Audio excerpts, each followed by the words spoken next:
My name is Ben Livison, and it is my pleasure to welcome you here today to this Ebba Biotech webinar. We're a Swedish company started in 2015 based on interdisciplinary collaboration. I think that's what you're going to see today.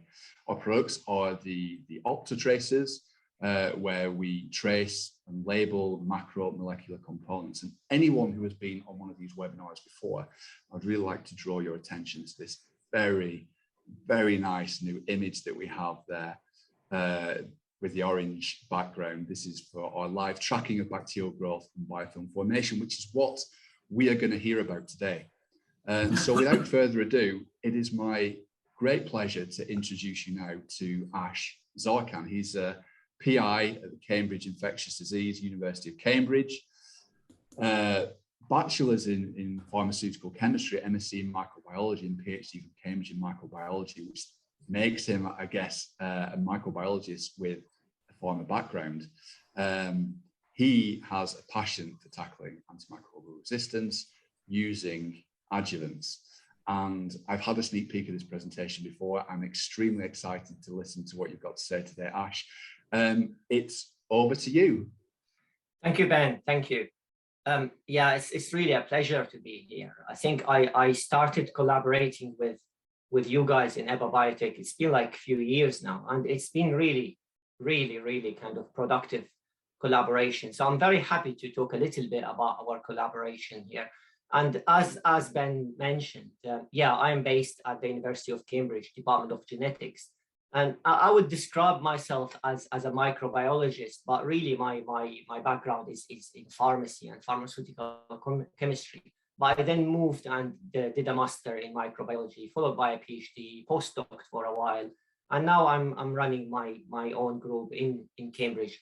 So that brings me really to the main topic of today's presentation. Let's hope it works. Yep. And that is the project where we collaborated with Ebba Biotech on.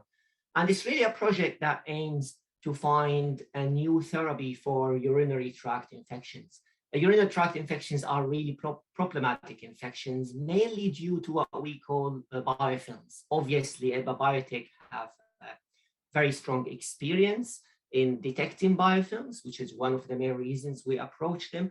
And biofilms are clinically relevant really in a lot of diseases, not only urinary tract infections. But today I will mainly be talking about their relevance in terms of causing recurrent urinary tract infections. Usually in the clinics, you would see that issue on catheters or on the bladder lining. And GPs in the UK would tell you that a lot of recurrent infections in UTIs are really due to biofilms. So it's a main issue here.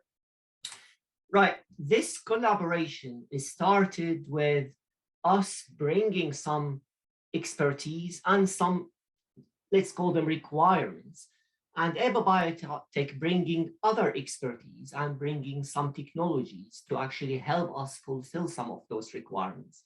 The expertise we had were expertise really in dealing with antibiotic resistance and working on bacterial biofilm formation.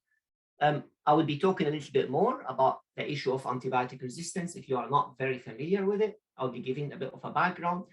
And we had a range of what we would call novel antibiofilms. These are small compounds that have been developed to attack bacterial biofilms, to break them basically open. And we wanted to test them in uropathogenic strains of E. coli. These are the main cause of urinary tract infections. If you look up urinary tract infections, you would notice over 70% of them are caused by UPIC, and these are uropathogenic E. coli. And they are really nasty in terms of making biofilms and protecting themselves from antibiotic treatment. But in order to do that testing, we wanted a reliable tool. And Ebba Biotech had experience in developing fluorescent tracer molecules for detection of multiple cellular components. They have tracer molecules to detect proteins, carbohydrates, etc. But our interest was in a specific range. They call it the Ebba Biolite molecules, and these are really specific for detecting bacterial biofilms. So that's where the collaboration started. We thought maybe we could utilize their new technology, their new range, in order for us to test the efficacy of our novel compounds against biofilms in uropathogenic E. coli. Going back one step backward, basically, it's very important to notice here the bigger picture. Why do we care about? Yeah. Okay, yeah, perfect. Exactly. Let's start again then. Let's go back there. Yeah, so I covered this previous slide. I was basically talking here about what we brought to the collaboration and what Ebba Biotech brought to the collaboration in terms of their range of Ebba Bio-like molecules that are used basically to detect biofilms in bacteria. And we wanted to use them to detect biofilms in uropathogenic E. coli and to check the activity or the efficacy of our novel antibiofilm inhibitors. But that brings me back to the bigger picture. And the bigger picture is related to antimicrobial resistance. Why do we care about UTIs? Why do we care about issues related to biofilms?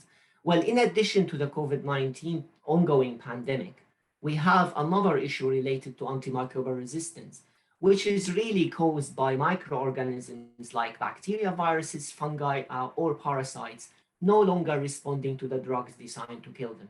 This is an ongoing issue, and it's really a major issue, not only clinically, but also for pharmaceutical companies who are expected to keep developing more and more antimicrobial compounds. Now, my expertise and my work is on bacteria. So for the rest of the talk, I will be mainly talking about antibiotic resistance, which is the case where antibiotics no longer work against bacteria, but antiviral resistance, antifungal resistance, and antiparasitic resistance are equally important. Now, why I am saying it's a big issue? Because it's actually a global concern. It is a global concern for two main reasons.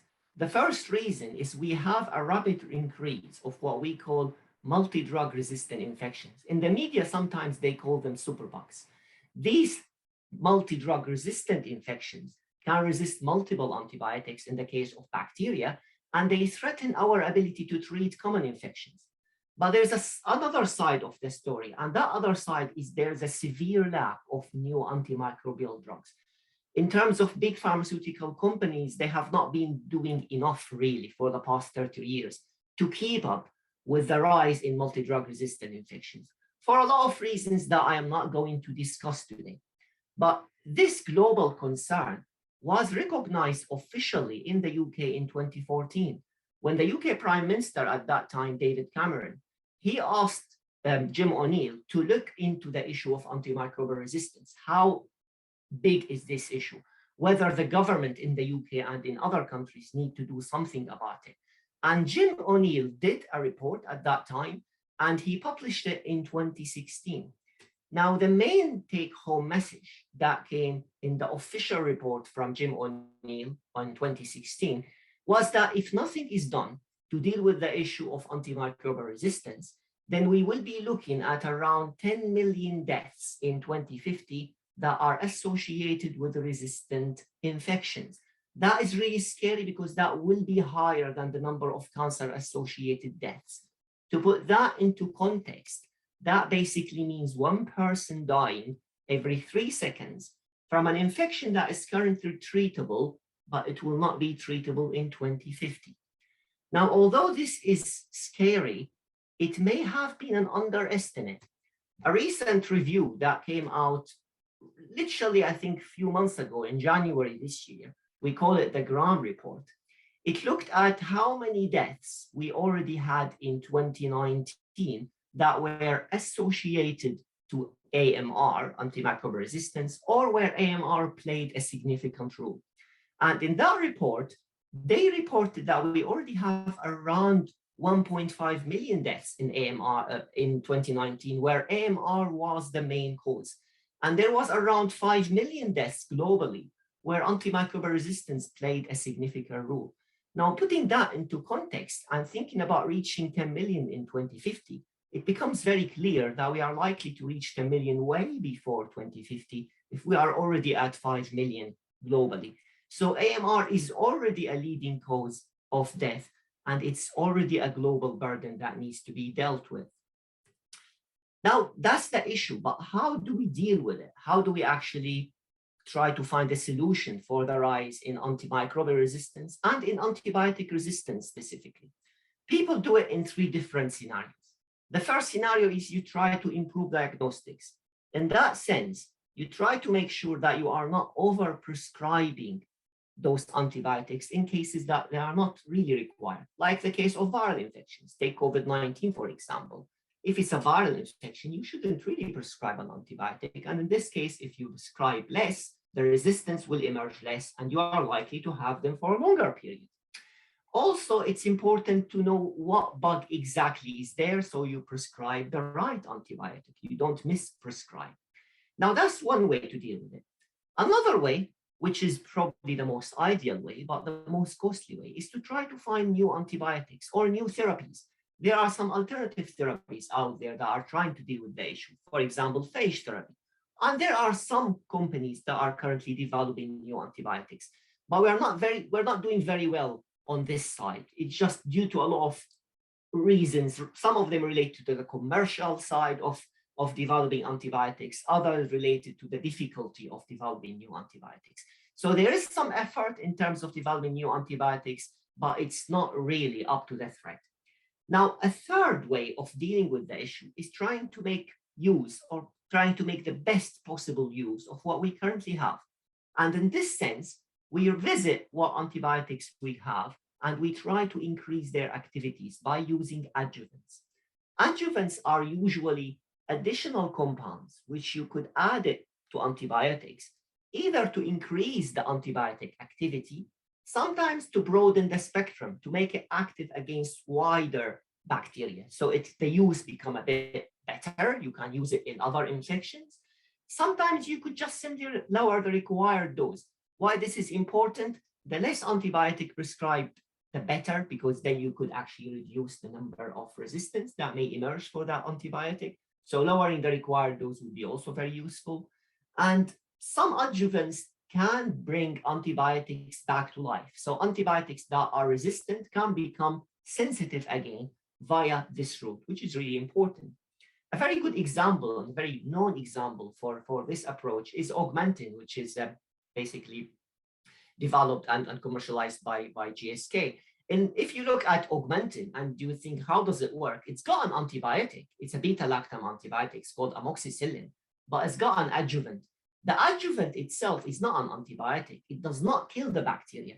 What it does, it actually kind of destroys the enzyme that bacteria usually produce to destroy the antibiotic. So it's more of a counterattack. Bacteria produce beta-lactamases to break down this antibiotic, which is a beta-lactam antibiotic, and clavulanic acid is a beta-lactamase inhibitor. It basically inhibits the enzyme that comes to destroy the antibiotic, so the antibiotic is not destroyed and can do its job. So if you think about this, by adding an adjuvant, you didn't only protect the antibiotic, you actually came up with a therapy that could be used rather than the original antibiotic being ineffective anymore. And that brings me to another thing that some people may not be aware of. When we talk about antimicrobial resistance or antibiotic resistance specifically, most people will directly be thinking about genotypic resistance, where there's a genetic change. There is a new genes here in this bacteria, and those new genes allow the bacteria to resist a certain antibiotic. That is true, and that is really one of the most common type of resistance. Usually what happens here, the bacteria can either inactivate the antibiotic, they can sometimes alter the target of the antibiotic, so the antibiotic cannot hit the target, or they can sometimes pump it out of the cells. Now, in all those three scenarios, the bacteria can ignore the antibiotic and can grow in the presence of the antibiotic. But this genotypic type of resistance is not the only type of resistance. There's another type of resistance which we call structural. And these are biofilms, where Ebba Biotech are very experienced in detecting them. And what biofilms are, for those who are not very familiar with biofilms, is basically when bacteria stick to each other and stick to surfaces, and they form those protective matrices. In this sense, bacteria inside the biofilm, they don't have to be resistant to be able to be protected. They will be resistant because of the structure of the antibiotic, the structure of the biofilm. The antibiotic cannot get to them. So even if they are genotypically sensitive, even if they should technically be killed by the antibiotic, they will survive because they are structurally protected. The best way to think about them, usually when I teach students about them, I tell them genotypic is the bacteria fighting back, while structural is basically the bacteria trying to hide away from those treatments. But in both scenarios, we will get the same outcome. We will get the bacteria surviving and causing the infection again and again, or sometimes we get treatment failure as well. Now, in my research and research that was published by a lot of other groups, we have discovered or identified a very interesting enzyme in bacteria. It's called tryptophanase. And that enzyme has been shown to contribute to the formation of biofilms, mainly in Escherichia coli. If you remember when I was talking earlier in the first slide, Escherichia coli is really the main cause of uropathogenic infections. Now that gave us the idea that we could potentially hit this target and develop biofilm inhibitors. These won't be antibiotics because they're not going to kill the bacteria. They will just prevent the formation of these biofilms. And preventing that formation of the biofilm is very important because in this scenario, if the biofilm is not there and the cells are just swimming around, the antibiotic can get to them and kill them.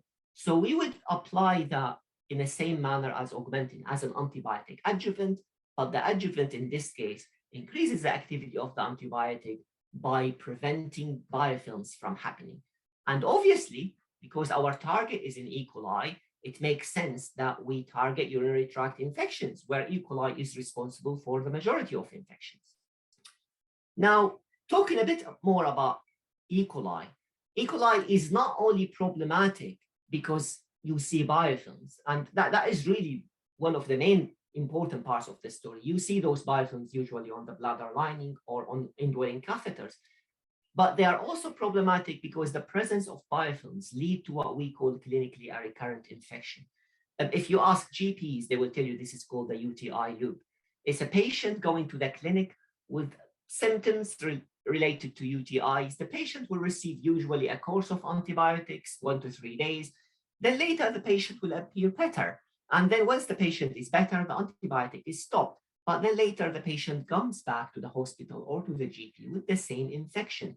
When they look at it, it's the same bug. It's not a new infection and it's not genetically resistant. It just managed to stay there because of those biofilms.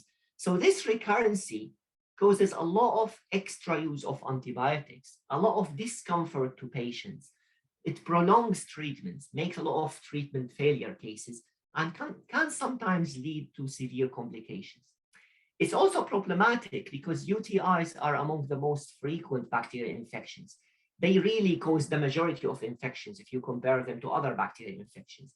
In terms of numbers, you would be talking around 150 million people per year worldwide suffering from UTIs.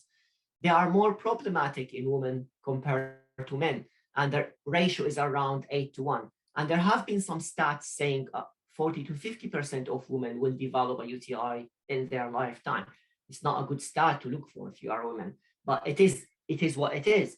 And as I said earlier, the relapse of infection is really the main issue, and around 70% of infections are due to E. coli.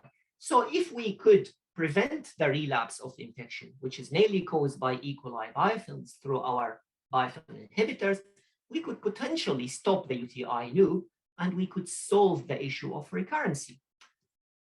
And to get that done, we needed to find those antibiofilm inhibitors.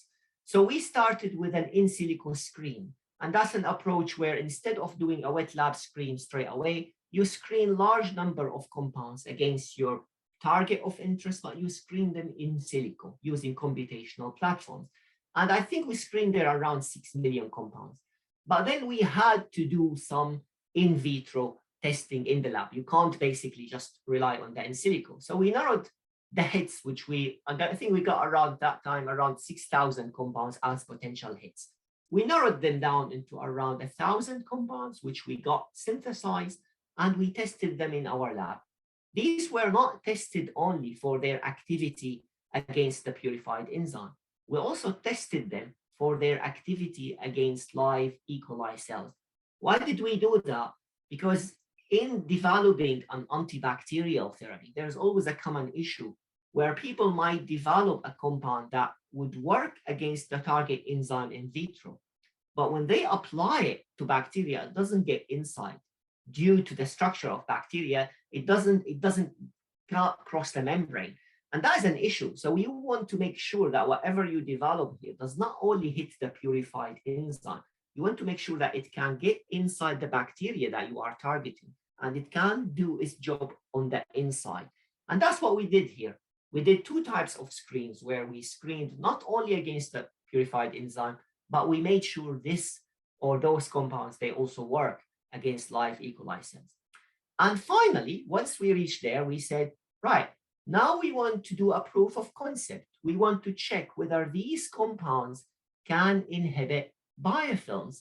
And to do that, we wanted not only a technique that will simply give us an answer. We wanted that technique to be sensitive, to be specific, and to be reproducible. We also wanted good detection window. We wanted to make sure that we are very, very clear on where is a kind of the threshold of working and where is the threshold of not working. Can we quantify the activity of those compounds? Is there a big detection window there that you could rely on? And we obviously wanted this technique to work in uropathogenic E. coli. If it does not detect uropathogenic E. coli biofilms, then it wouldn't be useful for us. We did try multiple techniques before we approached Ebba Biotech. The most traditional technique that most microbiologists use when they try to assay biofilms is using a dye called crystal violet. And this was actually done by a PhD student in our lab, Cameron Croft. So he went and he tried this traditional technique, thinking like, okay, can we simply follow what other people are doing? Let's try to use crystal violet. And in this image, you would see here a wild type strain of E. coli. This is a normal strain of E. coli with no modifications at all. So there should be a lot of biofilms formed there. And here we actually genetically knocked out the enzyme that the gene that encode the enzyme, which is responsible of biofilm formation. So it's a knockout strain where we should get a much, much reduced biofilm formation. So this would be equivalent to 100% inhibition. Basically, if you have an inhibitor that inhibits the enzyme 100%, that would be equivalent to getting rid of the enzyme altogether. So we have here that as a control of no biofilms, and we have the wild type as control of 100% biofilms. Now, even by looking by eye, you would say, yes, well, I could see a difference. So the technique is working. The intensity of the color here in the wild type is way stronger compared to the intensity of the color in the mutant. Well, yes and no.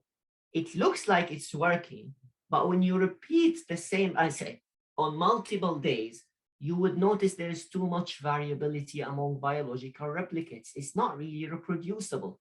On a first day, you are still assaying the same two strains. You would get nice and clean difference, and you would say, oh, okay, I could rely on this assay.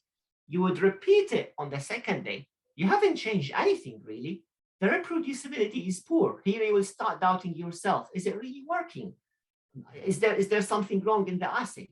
It's just simply not very reproducible. So that was not a good assay to look at biofilm inhibition, especially if we want to use it to test compounds for their potential properties as antibiofilms.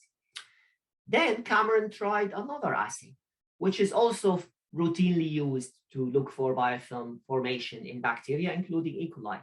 In this assay, we just replaced crystal violet by another dye, which is called safranin. And it has been reported that safranin should give you a better detection window. And we could see that even by eye. That strain on the top, the wild type, which forms a lot of biofilm, you could see the intensity of the dye is way higher than the one at the bottom where we have almost no biofilms.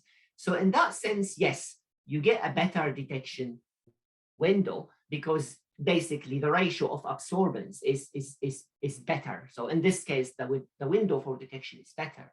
But there is an issue with this technique is that it's an endpoint assay. And by an endpoint assay, I mean here, you basically have to wait for the biofilm to form. You leave your cultures growing for 24 hours, 2 days, 3 days, and you can only assay them at the end. So you would miss all the information when the biofilms are actually happening. You are not going to be able to tell if your inhibitor is working, unless that inhibitor was 100% inhibitor. If it was a 50-50 inhibitor, give it enough time, then probably after 2-3 days, you will get the same number of biofilms. So that is not very good assay if you are trying to quantify the activity of inhibitors. You may rule out a lot of inhibitors that may have potential because you are only looking at an endpoint biofilm formation.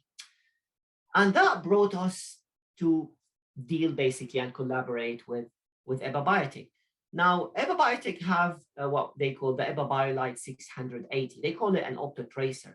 And when we first learned about it, they told us this is really specific for detecting biofilm formation, but it can also detect biofilms as they are happening, not as an endpoint assay. So that's one thing that first made sense. Okay, if we can look at biofilm formation as they are happening, that's really a good thing. Also, it has high signal to noise ratio. So the detection window there is even bigger than with safranin. So that is another good point. The structural properties of this dye are clearly distinguishable from biological autofluorescence. So you can subtract any autofluorescence there and get reliable data. And they recommended that we use this dye to actually look into biofilms formed by uropathogenic E. coli. And if we're happy with it, we could also use it to quantify the effectiveness of our antibiofilm inhibitors. And that's exactly what we did. We tried the dye in a laboratory strain of E. coli forming biofilms, and we asked the question, does it really do what it says on the tin? Now, the blue line at the top is a wild type strain where we added no inhibitor. None of our inhibitors was added in this strain. And here we are just detecting the fluorescence of the dye, which would or should represent the biofilm formation in that strain. And you could see here from 2 hours all the way to 24 hours, the signal is increasing nicely, meaning that we are getting biofilms formed. We have our control here at the bottom, the orange one, which is a genetic knockout. And in this case, we don't have the enzyme which is involved in biofilm formation. So we shouldn't really get much signal. And we don't get much signal. We get a little bit of signal because there's obviously some biofilm formed due to other mechanisms, but the majority of biofilms is abolished. Do we get the same thing if we add an inhibitor? Yes. So we added one of our inhibitors, and you can see that the inhibitor managed almost to inhibit 90% here of the fluorescence that we got with the wild type strain. If we take this one step further and we take a sample from here and a sample from here to do an endpoint assay and look at how those biofilms look like under the microscope, you would get something like that. The top image here is that biofilm really formed by E. coli. On the left-hand side, this is an image taken under light microscopy. On the right-hand side, the same image taken under fluorescence microscopy. At the bottom is the case when we added the inhibitor. And you would see here that all the cells are swimming and there's no signal. Now, this is important. We have bacterial cells, but we don't have fluorescence, meaning that the dye is really not detecting the bacteria themselves. The dye is detecting the matrix, detecting the biofilms. And that's a bonus point. That made us kind of have more faith in this dye and thinking, okay, this is really great. If we have biofilm, we get specific signal. We are not going to get signal from the cells outside the biofilm. So we are only quantifying the biofilm there, which is great. So the question that came at that time, this is great. It works in laboratory strains. Does it work in clinical strains? Now, for clinical strains, we want strains that are representative of urinary tract infections. When you are talking about urinary tract infections, clinicians would usually divide it into lower UTIs and upper UTIs. Lower UTIs represent cases where the infection probably reaches the bladder, while any infection that reaches the kidney, it will call upper UTI. Sometimes they would use the word cystitis to describe a lower UTI, and they will use the word pyelonephritis to describe an upper UTI. We got hold of 6 uropathogenic strains that are representative of infections that could happen in both lower and upper UTIs. And these 6 strains were also kind of variable in terms of their ability to form biofilms. We knew that when we got them. Some of them are more pathogenic than the others. The 2 of them are known to be strong biofilm formers, 2 are moderate, and 2 are weak. And we used the Ebba Biolite dye and we asked 2 questions. The first question, can we detect biofilms formed by those 6 strains? And the second question, can we see the signal corresponding to the strength of biofilm formation that we expect in those 6 strains? Long story short, yes, we can detect the signal of biofilm formation in all those 6 strains. And really, if you look at a 20-hour sample here, you would notice that the signal really fits nicely with what we expect. The strong biofilm formers are towards the top, we get the highest signal. The weak biofilm formers are towards the bottom, we get the lowest signal. And the moderate ones are in the middle, we get a moderate signal. So it really gave us a good kind of faith in this technology. And we used it to quantify the activity of our inhibitors against all those 6 uropathogenic E. coli strains. And by the way, Cameron at that time wrote something to acknowledge that it actually works in our hands. And this was sent to Ebba Biotech to use in their advertisement, just to say that we have tried it and in our hands, it does work reliably for detecting biofilm development in E. coli. What the collaboration led to is we really tested around 60 hits that we had originally. And from those 60 hits, we got now around 10 hits where we know they are capable of inhibiting biofilm formation. We obviously got this knowledge or got this information using the Ebba Biotech dyes on uropathogenic strains of E. coli with or without the addition of our inhibitors. For the project itself, if you are wondering what next, where are we taking the project? Well, currently we are preparing for standard DMPK or safety assays on the lead compounds. These are standardized assays that are done usually on anything that you want to take to clinical trials. These assays look basically at how those compounds will behave in the human if you apply them in terms of adsorption, metabolism, excretion.